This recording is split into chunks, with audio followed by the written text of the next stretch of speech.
A joke Christmas gift, 7 plastic DNA test tubes, meant to settle one silly argument about a ring, ended up unearthing a hidden first marriage, a 50-year-old affair, and a half-aunt none of us knew existed. By the time the dust settled, half my family wasn't speaking. A 96-year-old great-grandmother had confessed a secret she'd carried since 1958, and I'd found a relative nobody had told me existed. This is the story of how one plastic tube took my family apart, and, somehow, put it back together stronger than before. I'm Nina Whitfield. I'm 27. And it all started at 2:47 a.m. on a Tuesday in March, when my phone lit up my entire bedroom ceiling like a police raid. Whitfield family forever, 47 unread messages. Uncle Graham, I need everyone's attention. Uncle Graham, this is important. Uncle Graham, are you all seeing this? Emily, it's 3 a.m. Uncle, go to sleep. Uncle Graham, I am not your father. Uncle Graham, I mean I am your father. Emily, calm down. Uncle Graham, I mean Dad is not my father. Aunt Susan, Rajesh, what are you doing? Send that in our chat. Not this one, Dad. What? I sat up in bed so fast I nearly gave myself whiplash.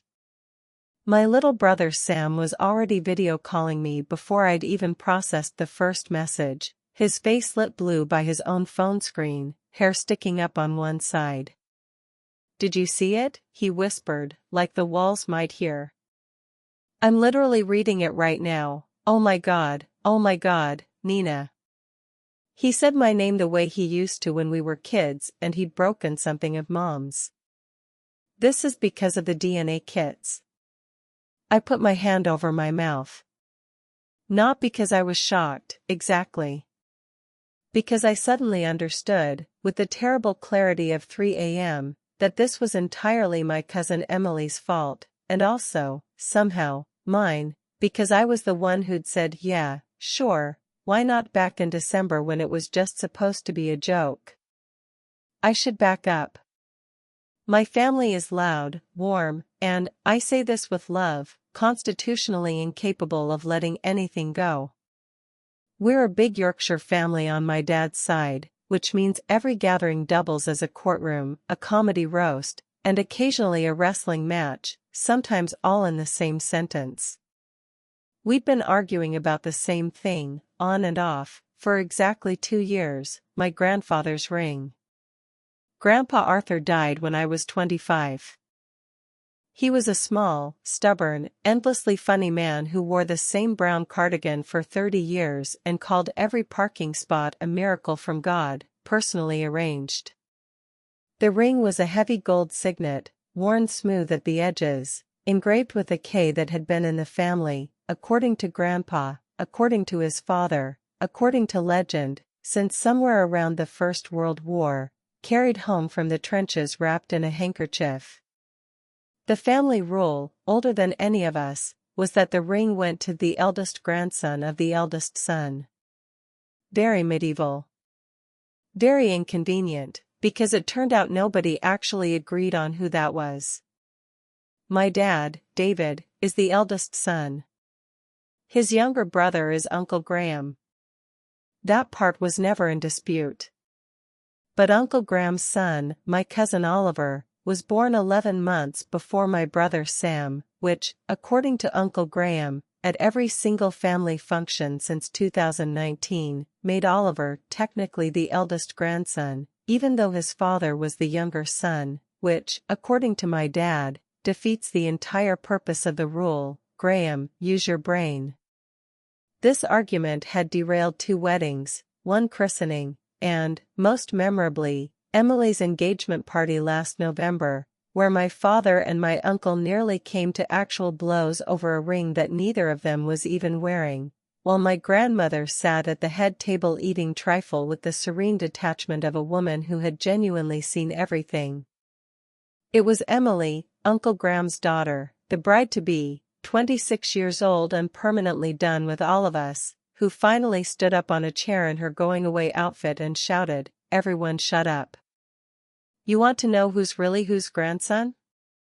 Do a DNA test. I'll buy the kits myself. Merry Christmas." She meant it as an insult. A mic drop. Please, for the love of God, stop. Nobody expected her to actually follow through. She followed through. On Christmas morning, under Grandma Margaret's tree, plastic, pre-lit, the same one since 1998, there were 7 small boxes wrapped in candy cane paper, and they were not, as my little cousin Lily hoped, squishmallows. Ancestry Plus DNA kits, Emily announced, arms crossed, daring anyone to object. One for Dad. One for Uncle David. One for Oliver. One for Sam. One for me. One for Nina. And one for Nan, if she'll do it. Nan is my great-grandmother. Grandpa Arthur's mother. 96 years old, sharp as a paper cut, still lives in her own apartment 2 floors below my grandmother and refuses, on principle, to use a walker. Do it for what? Nan said, not looking up from her tea. To settle the ring thing. Once and for all. Science doesn't lie. My father, holding his little box like it was a live grenade, said, Emily, love, this is not how families work. No, Emily said sweetly, arguing about a ring for 2 straight years at every single event, including my own engagement party, is not how families work. This is how science works. There was a long silence. Then Uncle Graham, ever the peacemaker when it suited him, said, Fine. I'll do it. I have nothing to hide, in the exact tone of a man who has never once in his life said a truer or more doomed sentence. I did mine that night, mostly out of curiosity about whether I was, as family legend insisted, one 32nd Persian from some great-great-grandfather nobody could name. I spat in a tube in my childhood bedroom, sealed it in its little biohazard bag, and forgot about it completely. That, it turns out, was the last 2 months of peace my family would know for a long time. DNA results take 6 to 8 weeks, which is, coincidentally, exactly long enough for a family to forget they've done anything reckless at all. Life resumed its normal chaos. Emily's wedding planning ate the group chat whole, a 340-message thread just about whether the marquee should be ivory or sage green, a genuinely unhinged subdebate about whether Uncle Graham's Bluetooth speaker counted as a live band for contract purposes. I went back to my job at the hospital, 12-hour shifts, the DNA kit a distant, faintly embarrassing memory, like a New Year's resolution or an ex-Sam got a promotion. Oliver got a new girlfriend nobody was allowed to mention because the last one had left him for her CrossFit instructor and it was, per family decree, a sensitive topic. Grandma Margaret hosted Sunday dinner every week like she always had, feeding 12 people out of a kitchen the size of a walk-in closet, and if she seemed a little quieter than usual, a beat too long before answering, a habit of staring out the window mid-sentence, none of us noticed. Why would we? She was 78. She was allowed a quiet moment. I think about that a lot now. How the last calm Sunday dinner we ever had, none of us knew it was the last one. Grandma made her Sunday roast, the good one, the one she only makes for birthdays, and there was no birthday. I didn't think anything of it at the time. She knew. Of course she knew. The results were already in her inbox. Which brings us back to 2:47 a.m. on a Tuesday in March, and Uncle Graham, alone in his home office at an hour when no good decisions have ever been made by anyone, staring at a screen that told him something his gut, apparently, had half suspected for 60 years and never had the vocabulary to say out loud. Uncle Graham, the test says David and I share 25% DNA. Uncle Graham, full siblings share 50%. Uncle Graham, 25% is what half siblings share. Dad, Graham, it's probably a lab error. Uncle Graham, I retested it 3 times. Vikram. Uncle Graham, same result every time. Emily, oh my God. Emily, oh my God. Sam, Wait, so is Dad's dad not Uncle Rajesh's dad? Aunt Susan, everyone needs to stop texting and calm down. Aunt Susan, Graham, get off your phone and come to bed. By the time I made it to my parents' house the next evening, because obviously the entire family reconvened, obviously, there was no version of this where we didn't all show up at Grandma's house within 24 hours like moths to the worst possible flame. The story had already fractured into 6 competing versions, each one more dramatic than the last, most of them completely made up by people who'd had exactly 1 glass of wine and several hundred unresolved feelings. My father sat at the kitchen table with the specific posture of a man doing long division in his head. My mother kept refilling his water glass, which is her love language, and also her way of not having to say anything. It doesn't mean anything, my dad kept saying. Mostly to himself. It could be a lab thing. These companies mess up all the time. There was a whole documentary about it. David. My mother put her hand over his. There was not a whole documentary about it. There could have been. I want to say I handled this with grace and maturity.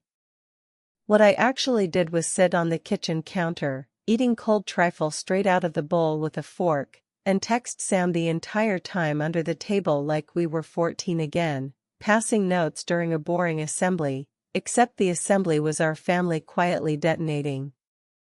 Me, this is insane, Sam. I genuinely cannot believe Priya's revenge DNA test scheme is working me. It wasn't revenge, it was a joke, Sam. Nina. It is absolutely revenge. She's been sitting on this for 2 years. She knew something would come out me. She did not know this, Sam. Nobody knew this. This is insane even for us. Grandma Margaret wasn't in the kitchen.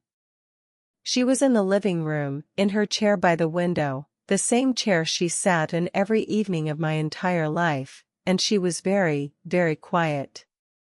It was my dad who finally went to her.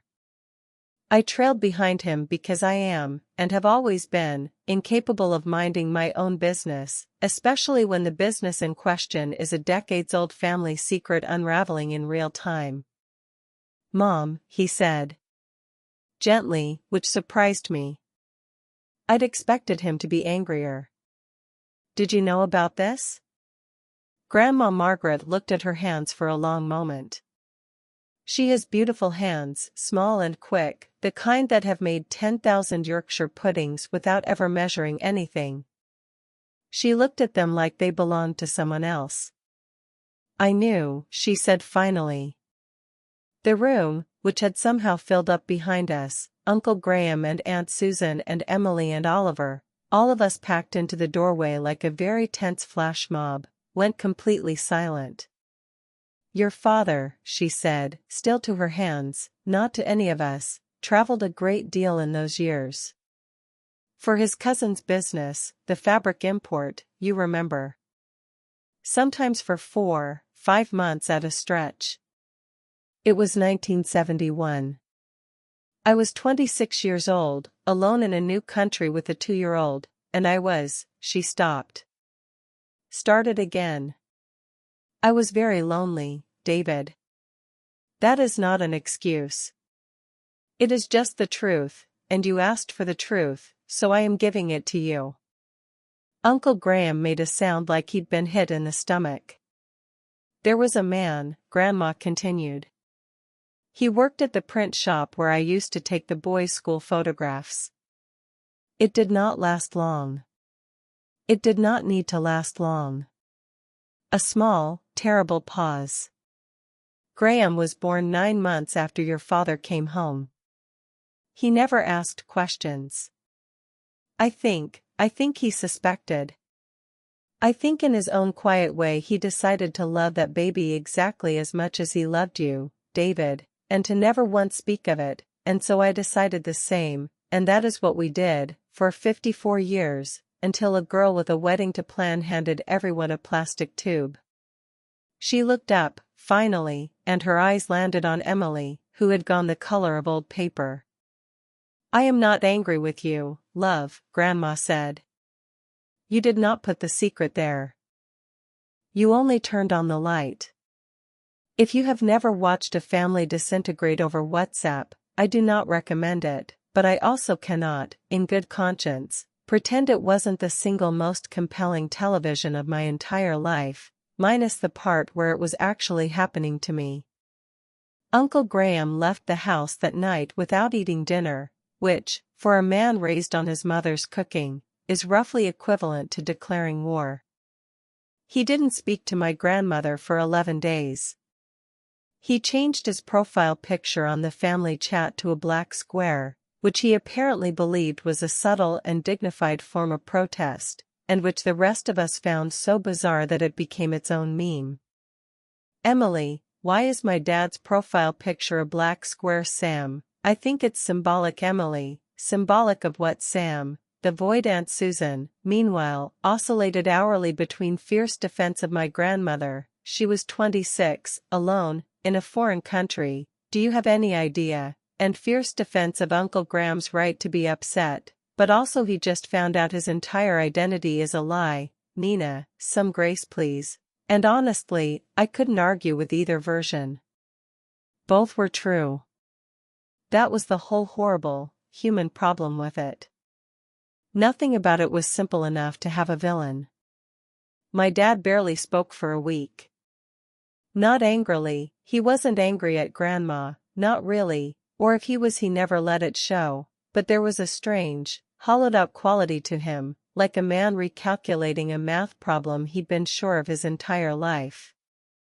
Graham wasn't just his brother. Graham was his first memory, practically, the baby he'd been told to watch over, the boy he'd taught to ride a bike, the man who still, at 51, called him our kid with total sincerity. Did any of that change? Dad said no, out loud, several times, mostly to convince himself. I believed him. I also watched him not sleep for a week. I threw myself into work, because that's what I do, and because 12-hour shifts leave very little room for existential crisis, mine or anyone else's. My patients did not care about my family's genetic scandal. My patients wanted their 4 changed and their television turned to the right channel, and there was something enormously comforting about that. About a problem with an actual, achievable solution. Then, on a Thursday, exactly when I thought the worst of it might finally be settling, my own phone buzzed with an email from Ancestry Plus. Your results are ready. I should have known better than to open it alone, in my car, in a hospital parking garage, on my dinner break. I did it anyway. The ethnicity breakdown was mostly what I expected, a comfortable, boring pie chart of English and a little Welsh, no mysterious French ancestor, sorry to the family legend. I was almost disappointed. I'd wanted a fun fact. A conversation piece. Something small. What I got, instead, was a notification under Close Family Matches that made my stomach drop straight through the floor of the parking garage. Rachel M., predicted relationship, aunt, half, shared DNA, 1,847 cm, 25%. 25%. The same number that had just detonated my uncle's entire sense of self 11 days earlier. I sat there in my scrubs, engine off, AC dying, and did the math about 4 times because I was sure I was reading it wrong. A half-aunt would mean a sibling of my father's or my mother's that nobody had ever mentioned. My mother is an only child, I could rule her out in about 4 seconds. Which left my father's side. Which meant my grandfather. Grandpa Arthur. Dead 2 years. Brown cardigan. Miracle parking spaces. A man who, as far as anyone alive had ever known, had exactly 2 children, my father and, well, whatever we were now calling Uncle Graham, with exactly 1 wife, my grandmother, for 54 years. I texted Sam a single message, call me right now and then. Because he was at work and didn't pick up for 11 agonizing minutes, I sat in that parking garage and cried, a little, from sheer overload, before I even understood what exactly I was crying about. When Sam finally called, I read him the screen with a voice that didn't sound like mine. Nina. Long pause. Nina, this family cannot survive a second one of these in the same month. I know. We have to tell Dad. I know, Sam, I'm not going to keep it a secret. My God, do you think I inherited that particular family trait? Okay, sorry. He exhaled. Do you think Grandpa knew? That was the question, wasn't it? That was the one that kept me up that whole night, staring at my ceiling instead of sleeping, running the same 4 minutes of a phone call over and over in my head, the one where I'd have to tell my father that his father, the good one, the settled one, the one who was supposed to be the stable half of this story, had a secret of his own, older and stranger than any of us had guessed. I did the only thing I know how to do when I'm scared of something. I got organized. I made a list. I drank too much coffee. And then, 3 days later, still without telling my father, a decision I'm not proud of, but I needed to understand it myself before I handed him one more grenade, I messaged Rachel through the DNA site. She wrote back within an hour. I wondered if someone would find me eventually, she said. I've had my results up for 2 years. I always hoped it would be someone kind. You sound kind. We talked for 3 hours that first call. Rachel was 63, lived outside Sacramento, ran a small quilting business out of her garage, had 2 grown kids and a husband named Frank who made, by her account, the worst chili in California, and I have eaten it every Sunday for 30 years out of love. She had a warm, unhurried way of talking, like she'd made peace with something a long time ago and was simply waiting for the rest of the world to catch up. She was Arthur's daughter. My grandfather's daughter. Born in 1958, in a village outside Leeds, for years before he ever met my grandmother. My mother was his first wife, Rachel said. Catherine. They married very young, he was 19, she was 17, both families arranged it, ordinary story for that time. I was born, and 18 months later my mother died. Complications from a second pregnancy that didn't survive either. It happened, back then. More than people like to admit. I never knew he was married before, I said, my voice small. No, Rachel said. I don't imagine you did. Her mother's family had taken her in. Arthur, 21 years old, a widower with an infant, in a village where a young widower was viewed, she said gently, the way people used to view bad weather, something to be waited out and not discussed, had, after 2 terrible years, left for a fresh start. New town. New name for himself, practically. And eventually, 4 years later, a new wife, my grandmother.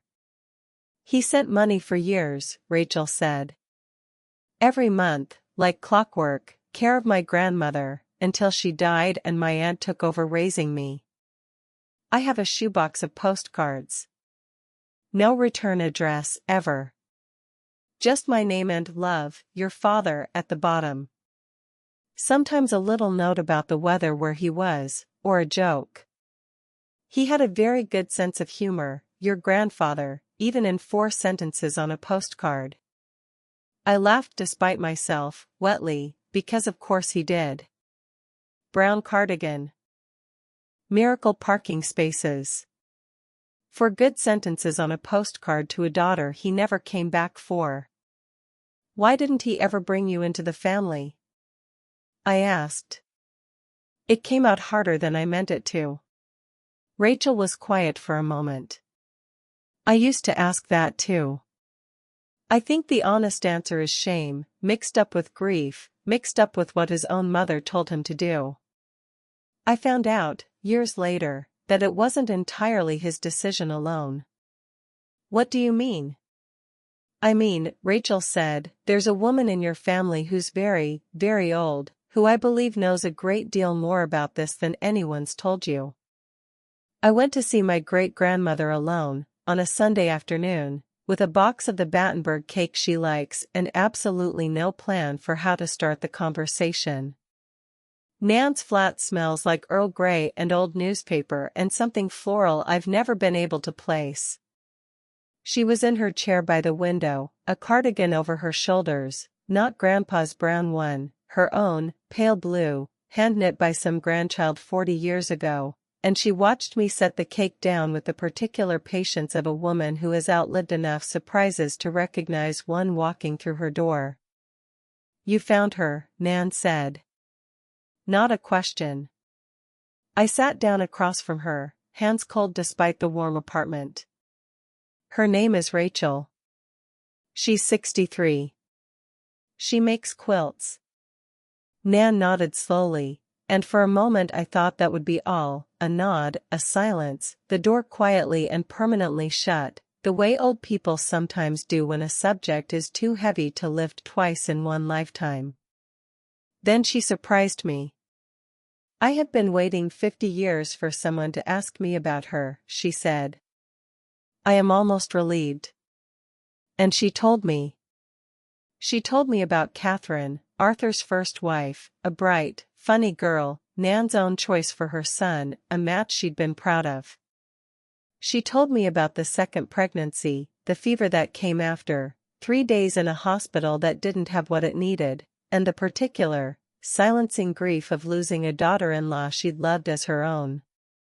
She told me about Arthur at 21, a father overnight and a widower in the same breath, half a person for 2 years, unable to hold his own baby without weeping. In our world, then, Nan said, a young widower with a small child was considered, I will use his word, not mine, cursed. No family wanted their daughter married into that. I watched 3 proposals fall through in 18 months. I watched my son become a rumor in his own village. So you sent him away? I sent him away, Nan agreed, no flinch in it at all. I told him to go to his cousin in the city, to start again, to say he was unmarried if anyone asked, because I could not bear to watch him disappear into that grief for the rest of his life. And I kept Rachel. I told him, and this is the part one have never told another living soul, Nina, so you listen carefully, I told him it was for her sake as much as his. That a baby raised in a house with a father everyone whispered about would carry that whisper her whole life. I believed that. I still believe it, some days. Other days I think I was simply protecting my son, and I dressed my own selfishness up as wisdom, because that is easier to live with. Her hands, folded in her lap, were shaking very slightly. 96 years old, and this was still costing her something. He married your grandmother 4 years later, she continued. A good woman. A fresh start, exactly as I'd wanted for him. I told him, this is a new chapter, don't open the old book, it will only hurt everyone, including the child. He believed me, mostly. He sent the money because his conscience would not let him stop, but he never went back, because I asked him not to, and he was always a boy who did what his mother asked, even after he was 70 years old, even after I no longer deserved that kind of obedience. Did Grandma know? About Rachel? Nan looked at me for a long moment, something almost like relief crossing her face, the relief of a woman finally allowed to answer a question honestly after 50 years of practiced silence. Margaret found the postcards in 1974, she said. In a drawer, quite by accident, looking for a screwdriver. She never told him she knew. She told me, though, because I was the only other person alive who could confirm it, and I remember she sat exactly where you are sitting now and she asked me one question. Do you know what it was? I shook my head. She asked, should I leave him? And I said, that is not my decision, love, it is yours. And she thought about it for 3 days, and on the 4th day she came back and she said, no. Because I understand now what it is to carry a secret you're ashamed of, and I would rather carry mine beside a man who is carrying his, than be alone with only my own. I sat with that for a long moment, the cake going stale and forgotten between us. She had the affair after she found out about Rachel, I said slowly, understanding arriving like a slow sunrise. Not before. 2 years after, Nan confirmed. I am not defending it. I am only telling you the order of things, because I think the order matters. She was not a woman who broke her marriage on a whim. She was a woman who had just learned that the man she loved had buried an entire daughter, an entire grief, an entire first life, and never told her, and in the loneliness that came after that discovery, in the 4 and 5 months he was gone every year on business she now understood he might have chosen partly to escape his own ghosts, she made a mistake of her own. They were both, in their own broken ways, keeping secrets to survive a marriage neither of them knew how to talk about honestly. And then, this is the part one find almost unbearable, Nina, I believe your grandfather did eventually suspect about Graham. I believe he chose, every single day for 50 years, to love that boy exactly as his own, because he understood, better than most men ever could, what it costs a person to be quietly forgiven for something unspeakable. She reached over and took my hand. Hers was cool and paper-dry and steadier than I expected. They were not liars, your grandparents, she said. They were 2 frightened people who loved each other more than they knew how to be honest with each other, in a time when nobody taught anyone how to do both at once.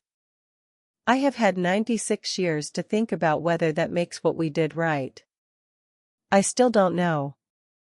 I only know it made the 2 of them stay, for 54 years, and that they were happy, Nina, genuinely, foolishly happy, most days, doing crossword puzzles on the porch and arguing about whether the tomatoes needed more water.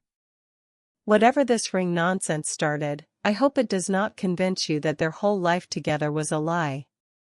It was not. It was just, larger, and sadder, and more human than the story we told you. I did not handle the next 48 hours well. I told my father about Rachel in the parking lot of a Trader Joe's, of all places, because I lost my nerve every time I tried to plan something dignified, and this way it just happened, spilling out of me between the cart return and his car door, while he stood there holding a bag of frozen dumplings and slowly, visibly, came apart. A sister, he kept saying. I have a sister. Half, I said, uselessly, as though the qualifier made any of this smaller. I'm 53 years old, Nina. I know, Dad. I'm 53 years old and I just found out I have a sister. He didn't cry in the parking lot. He cried later, at home, on the phone with Rachel herself. I'd given him her number, at his shaking, insistent request, for 2 hours, and through the wall I heard him laugh, once, a real laugh, and I sat on the stairs and cried too, because it was such a relief, that sound.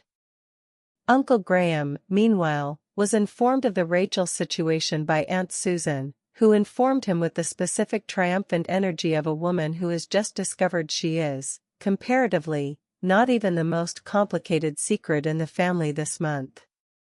So it's not just me, he said, when he finally called me directly, his voice rough in a way I'd never heard from my endlessly chatty, always has an opinion uncle. Dad had a whole other daughter. A whole other life. And nobody, Ma didn't say a word, Nan didn't say a word, for 50 years nobody said a word, and meanwhile I've spent 11 days thinking I'm the only broken thing in this family. You're not broken, Uncle Graham. I don't know what I am right now, love. I genuinely don't. You're Graham Whitfield, I said, and I meant it with my whole chest. You're the guy who taught me to ride a bike because Dad was working and Grandpa's knees were bad. You're the guy who cried at my nursing school graduation louder than my own parents. That's not DNA. That's 51 years of just showing up. Nobody's taking that away with a plastic tube. He was quiet for a long moment. When did you get so wise, huh? I've been taking notes on this family my whole life. Somebody had to. For a while, it seemed like the family might genuinely fracture. Uncle Graham and my grandmother went 3 more weeks without speaking directly, communicating instead through Aunt Susan in a way that made every Sunday dinner feel like a very tense hostage negotiation. My father called Rachel every few days but hadn't told his brother he was doing it, unsure how to bring one wound near another. Emily, meanwhile, was supposed to be finalizing wedding seating charts and instead spent most evenings crying to me on the phone, convinced her entire engagement party had somehow cursed the family. I said do a DNA test as a joke. Nina, I didn't mean actually, it's not your fault, I told her, probably the 40th time. Everyone keeps saying that and nobody believes it, including me. The lowest point, I think, was the Sunday my grandmother set the table for 12, as she always did, and only 7 of us came. Uncle Graham's family stayed home.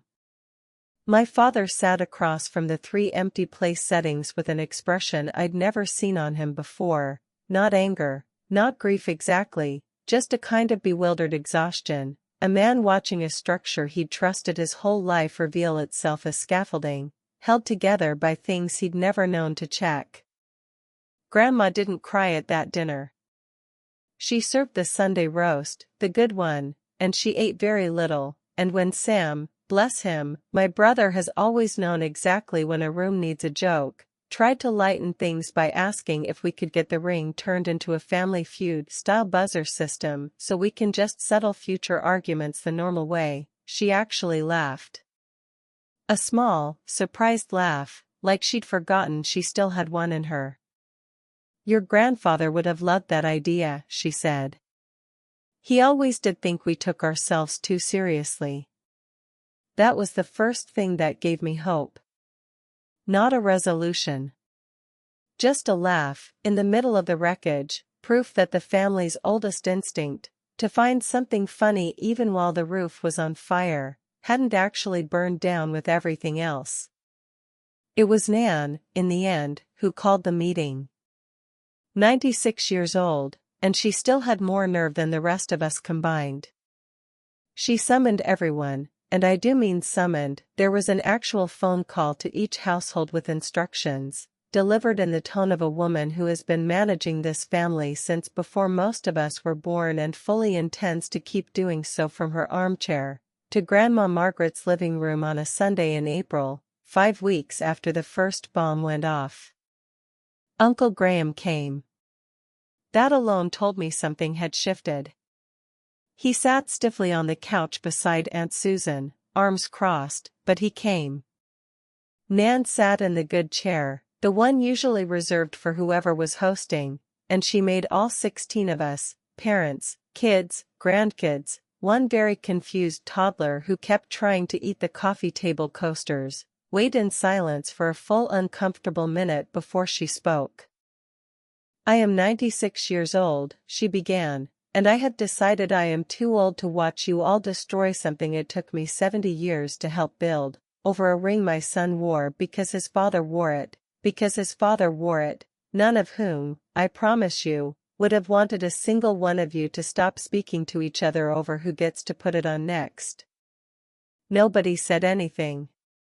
Even the toddler went quiet, apparently sensing the room's shift.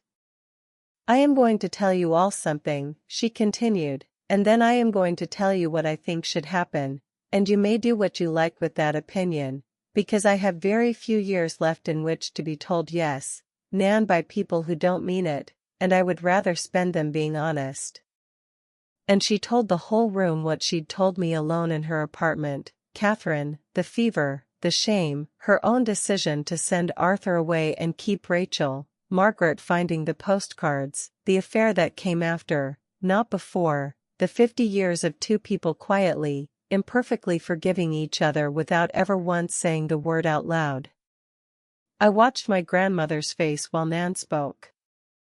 I watched 50 years of careful composure finally give way, silent tears just sliding down, unwiped, while her mother-in-law told a room full of grandchildren and great-grandchildren the truth she'd been guarding her entire adult life.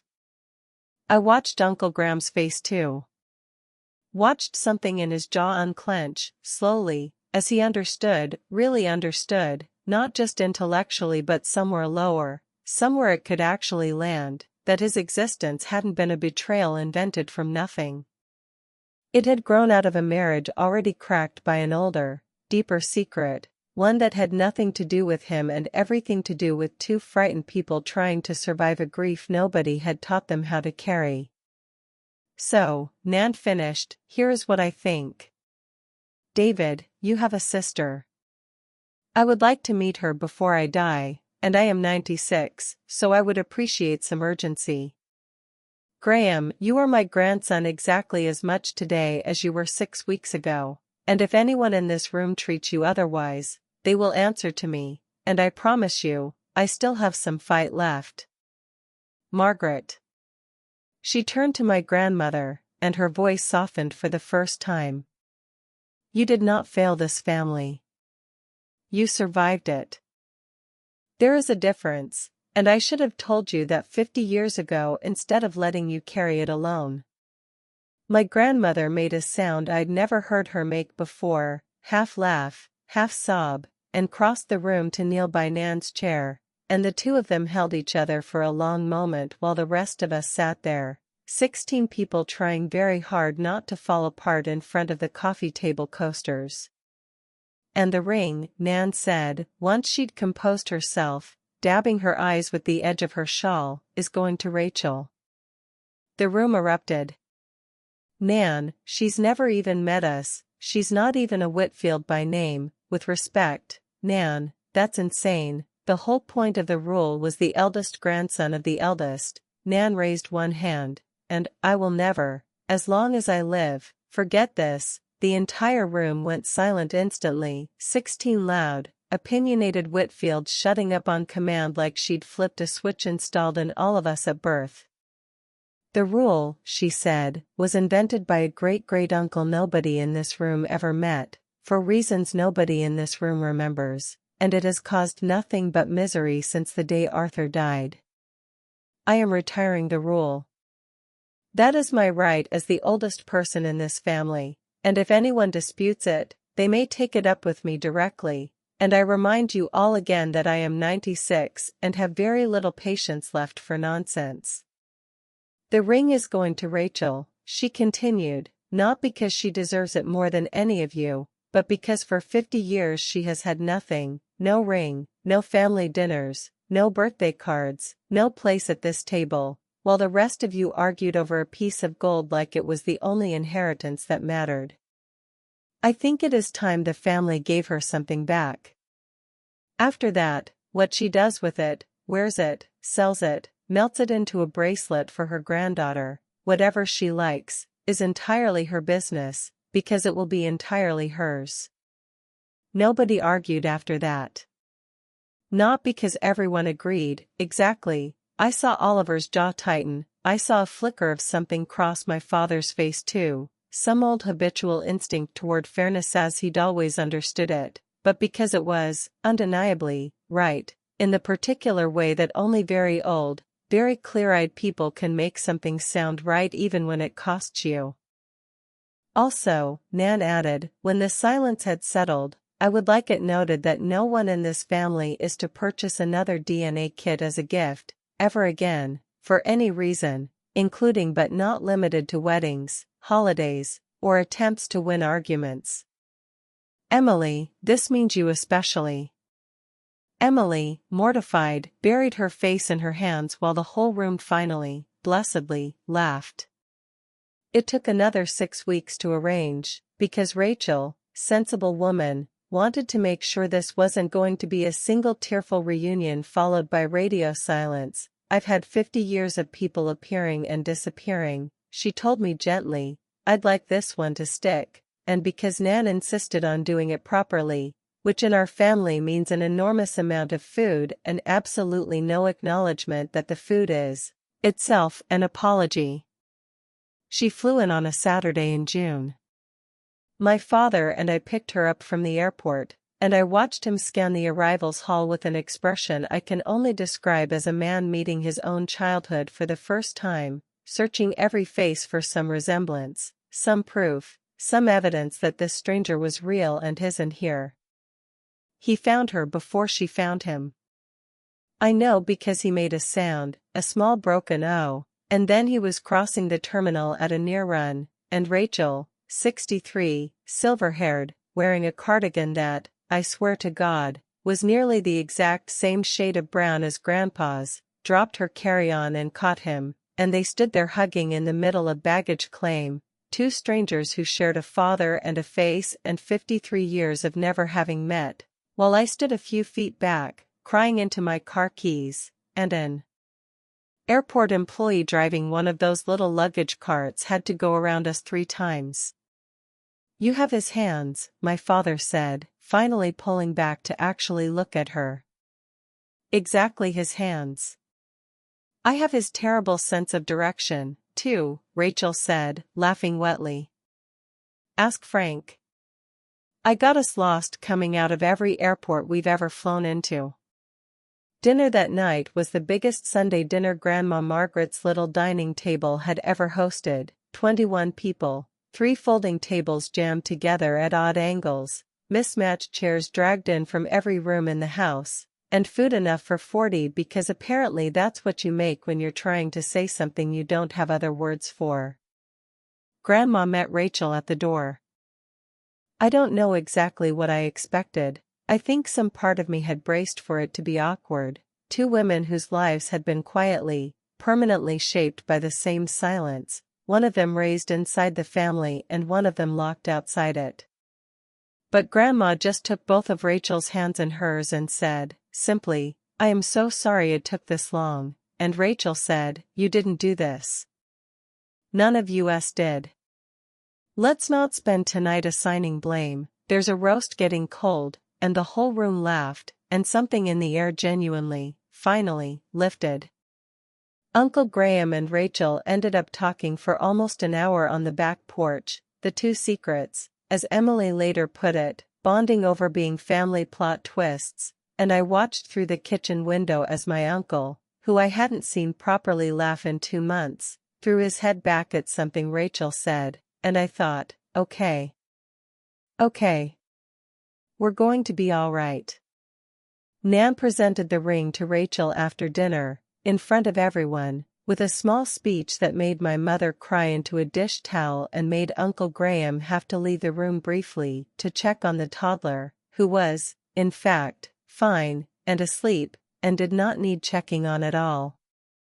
This ring, Nan said, holding it up so the porch light caught the worn gold, has been in this family since before any of us were kind enough, or brave enough, to talk about the things that actually mattered. I am giving it to you, Rachel, not to replace 53 years, because nothing can do that, but because I would like this family's next chapter to start with something given freely instead of fought over.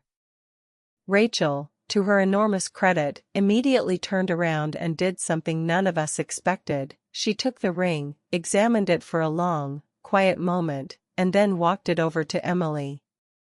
You're the one who started all this, Rachel said, and there was real warmth in it, not accusation. Whether you meant to or not, you cracked something open that needed cracking. I think you should wear it on your wedding day next month. Not to keep, just to borrow, for the day, since I hear a ring's supposed to be part of the ceremony anyway. After that, I think it should just live with Nan, who's earned the right to decide what happens to it next, since apparently she's the only one of us who ever tells the truth around here. There was a beat of stunned silence, and then Nan, 96 years old, dry as ever, said, finally, Someone in this family with sense, and the whole porch dissolved into laughter and, in Aunt Susan's case, fairly dramatic sobbing. Emily got married 4 weeks later in a marquee strung with fairy lights and ivory roses. She'd won that particular argument months ago, and honestly, at this point, nobody had the energy left to relitigate flower choices, wearing the family ring on a thin gold chain around her neck, because it didn't fit any of her fingers and she refused, on principle, to have it resized for one day. Are you kidding me? Uncle Graham walked her down the aisle. My father gave a toast that started as a joke about DNA tests. I want to thank Ancestry Plus for 4 of the worst and, somehow, 4 of the best months of my life, and ended with him crying so hard he had to hand the microphone to Sam, who finished the toast for him, badly, hilariously, while our whole family laughed and cried in the same breath, which is, I've come to realize, sort of our specialty. Rachel and Frank flew in for it. Frank did, in fact, bring his infamous chili to the after-party, uninvited, in a slow cooker he'd carried through airport security, and it was, everyone agreed with great diplomatic tact, certainly a chili. Nan sat at the head table in a chair Emily had specially reserved for her, ring-free now, watching her great-great-granddaughter dance with a new husband, and when I sat down next to her during a slow song, she reached over and patted my hand. You started asking the right questions, she said. That's a rarer gift than people think. I just wanted to find Rachel. You found more than Rachel, Nan said. You found out what this family actually is, underneath all the noise. Do you know? I thought about it, about my grandmother, 26 and alone with a secret she carried for 50 years, about my grandfather, 21 and drowning in a grief nobody let him speak, about Uncle Graham learning, at 51, that being loved and being biological were never actually the same requirement, about Rachel, raised outside every family photo, finally standing inside one. We're not really about blood, I said slowly. We're about who shows up anyway. Even after they find out the whole thing's more complicated than the story they were told. Nan smiled, a real one, the kind that reached all the way up into the deep creases around her eyes. There, she said. Now you understand something it took me 96 years to learn properly. Took you considerably less time. I suppose that's what the DNA test was actually good for. It's been 8 months now. The group chat is still called Whitfield Family Forever, though Sam did, briefly, lobby for renaming it Whitfield Family. It's complicated, a motion that was voted down 14-3, mostly by people who found it too accurate to be funny. Rachel comes for Christmas now. She and Grandma Margaret text almost every day, mostly about quilting patterns, occasionally about my father's terrible taste in ties. Once, memorably, a 40-message thread comparing notes on exactly how insufferable Arthur had been about parking spots, which apparently he'd been doing his whole life, decades before I was even born, a stubborn, funny thread running clean through a family he never told the whole truth to and loved anyway, imperfectly, the only way any of us actually know how. Uncle Graham had his portrait redone last month, the big family one that hangs in Grandma's hallway, insisting Rachel be added to it, properly, with the rest of us, none of this hanging a separate frame in the corner nonsense. My father cried again when he saw the finished print. He's cried more in the last 8 months than I think I'd seen in the previous 27 years of my life combined, and somehow, it's the least worried I've ever felt about him. Nan still sits in her chair by the window every evening. She likes to remind us, at least once per gathering, that she solved this family's biggest crisis in 96 years in about 20 minutes, so perhaps a little more listening to the elderly wouldn't hurt anyone, and she is, infuriatingly, correct, and we all tell her so, because at 96 you've earned the right to be told you're right even when, especially when, you actually are. And me? I kept my own Ancestry Plus results pinned to a private note on my phone, not because the ethnicity percentages matter to me anymore, they never really did, but because of one line buried at the bottom, under family tree suggestions, that I look at sometimes on hard shifts at the hospital, when I need reminding what all of this was actually for. Rachel M., aunt, half. 6 shared ancestors. 1 new family, found. Emily still apologizes, occasionally, half-joking, for buying 7 DNA kits as a petty Christmas gift that nearly ended 4 relationships and 1 54-year marriage's carefully protected privacy. I always tell her the same thing, and I mean every word of it more each time I say it. Don't apologize, I tell her. You didn't break this family, Emily. You just finally let us see what was already holding it together, which, it turns out, was never the blood at all. It was just everybody, generation after generation, quietly deciding to stay. She usually cries a little when I say that. So do I, honestly. Then somebody changes the subject to wedding photos, or Frank's chili, or whether Sam's actually going to propose to his girlfriend this year or make us all wait until we're as old as Nan, and the whole loud, complicated, thoroughly unsimple family moves on to the next argument, the next dinner, the next Sunday, because that, in the end, was always the whole point. Not the ring. Not the results. Just the showing up, week after week, generation after generation, plastic tube or no plastic tube, for as long as any of us are lucky enough to get. I think we're a bit past normal levels of involvement at this point. She laughed, a real one, small and surprised, the first I'd heard from her all night, and for a moment, in that overheated little room, with the sun properly up now outside the window, everything felt, against every possible expectation, like it might actually be okay. Being Aisha, though I'll admit the nickname has, embarrassingly, stuck, and even Denise uses it now, mostly by accident, is 6 months old, thoroughly opinionated, and possesses, per her mother, an absolutely evil sense of humor for someone with no teeth. She comes to my mum's for Sunday dinner most weeks, usually with Chloe, sometimes with Denise too, the 3 of them slowly, awkwardly, imperfectly rebuilding something that will never look like the family Chloe pictured at 17, sofa surfing and frightened, but which looks, now, remarkably, like an actual one, messy, occasionally tense, entirely real.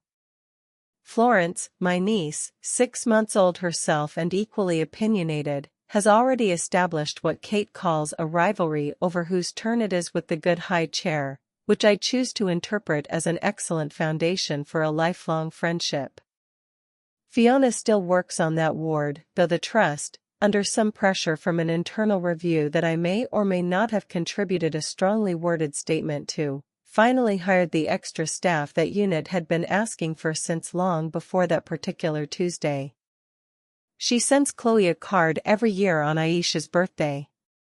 This year it had a badly drawn bean on the front. Chloe has it stuck to her fridge. We had that birthday last month, actually, Aisha's, not Florence's, though the two are close enough together now that my mother has started planning what she calls, with great seriousness, a joint party situation for future years, so we're not doing this twice a month, David, think of the sandwiches, in Denise's back garden, bunting strung between the washing line and a fence post. A cake with one wobbly candle that Aisha regarded with deep suspicion before deciding, after some negotiation, that it was in fact delicious. Jess came, obviously, having spent 14 years establishing herself as a permanent fixture at every Bennett occasion regardless of blood relation, and spent a good 20 minutes interrogating Chloe about the actual full story, start to finish. I'd been waiting 9 months for this, while Chloe, laughing, tried to keep up. Pam came too, off duty, in normal clothes, looking so different out of scrubs that it took Chloe a full minute to recognize her, and brought a present so extravagantly oversized that Denise had to help unload it from the car. 19 years on that ward, Pam said, settling into a garden chair with the specific contentment of a woman finally sitting down after a very long week, and I don't think I've ever been invited to one of these before. Usually you just send them off into the world and never hear another word. Well, I said, you're stuck with us now. Fair warning. I can think of worse things to be stuck with, Pam said, watching Aisha attempt, with great determination, to eat a fistful of grass. Denise, for her part, has become, against every possible expectation any of us had that first gray morning, a genuinely excellent grandmother, the kind who keeps a spare set of everything at her flat and has strong, frequently voiced opinions about the correct brand of nappies. She and Chloe still argue, sometimes, the way mothers and daughters who have properly hurt each other do, old wounds surfacing at odd moments over something as small as a bath time or a bedtime, but they argue now the way people argue when they intend to stay in the room afterwards, which is, I've come to understand, the whole difference. As for me, I still work at the same primary school, still occasionally call my headteacher Mum by accident, still have absolutely no formal qualifications whatsoever in childcare beyond one badly remembered first aid course. But I have, apparently, become the sort of person a health visitor rings when she's worried about a young mum who's gone quiet, the sort of person my own mother now introduces at parties as my daughter, the one who collects babies, which I have given up correcting, because at this point, honestly, fair enough.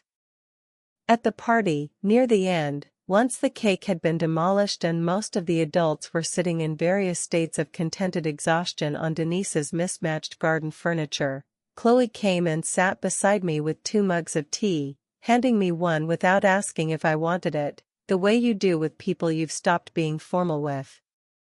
I've been thinking about something, she said, watching Aisha stagger determinedly toward the flower bed. That night. If Fiona hadn't grabbed you specifically. If it had been somebody else in that corridor, somebody who just wanted an easy life, who handed her straight to the nursery and went home to bed. I think about that a lot, actually. What would have happened to her? To me. Don't, I said gently. You can drive yourself round the bend thinking about all the versions of that night that didn't happen. I know. I do it anyway, sometimes. She wrapped both hands around her mug. I just wanted to say it, is all. That it mattered. That you being you, specifically, that night, mattered more than you probably let yourself think about. I didn't have a clever answer for that, which is rare enough for me that I remember the silence more clearly than almost anything else from that whole afternoon, just the 2 of us, watching a toddler wage a losing battle against a flower bed, tea going lukewarm in our hands, 9 months and one impossible night behind us, and something steady and unremarkable and entirely good stretching out ahead. Sometimes, on the good days, when Aisha falls asleep on my shoulder at Sunday dinner the way she did that very first night in a hospital corridor that smelled of antiseptic and vending machine coffee, I think about Fiona, for hours into an impossible shift, looking at a corridor full of strangers and deciding, in a single desperate second, that I was the one with 2 free arms and a face she could trust. She was right, as it turns out. She just had no idea, that night, exactly how right, or how far 5 minutes was actually going to stretch. Some promises, I've learned, aren't broken so much as they're simply much bigger than anyone standing in that corridor could have possibly known. Jess still brings that up, every so often, usually at the worst possible moment, a wedding toast, a work leaving due, once, memorably, my own birthday dinner, leaning over to whoever's nearest and saying, with great relish, "Did you know Alice once got handed a random baby in a hospital and just kept it for a whole night?" Best story I've ever heard secondhand. And every time I let her tell it, because she tells it well, and because it's true, mostly, in all the ways that matter, except for the word kept, which was never quite right. I didn't keep Aisha. I just refused to put her down until somebody who actually loved her was ready to pick her back up. There's a difference, in the end, between holding on and letting go too soon, and I think that's the whole lesson that Tuesday was trying, in its chaotic, exhausting, entirely unplanned way, to teach me. I got there in the end. So that's the story. That's what happened on the one night I went for a walk to escape my mother's pacing and came back, 8 hours later, as someone slightly different than I'd been before. People ask me sometimes what the lesson of it all was, usually at weddings, usually after Jess has already told the short, dramatic version to whoever will listen, and I never quite know how to answer that in one sentence, because I don't think it was one lesson. I think it was several, arriving all at once, at the worst possible hour, the way the important ones usually do. It taught me that systems break, that hospitals, however hard the people inside them are working, are still just people, running on too little sleep and too few hands, and that sometimes the whole machinery of care comes down to one exhausted stranger deciding, in a single desperate second, to trust another exhausted stranger standing nearby. It taught me that the difference between a tragedy and a story with a happy ending is sometimes nothing more than somebody refusing to walk away.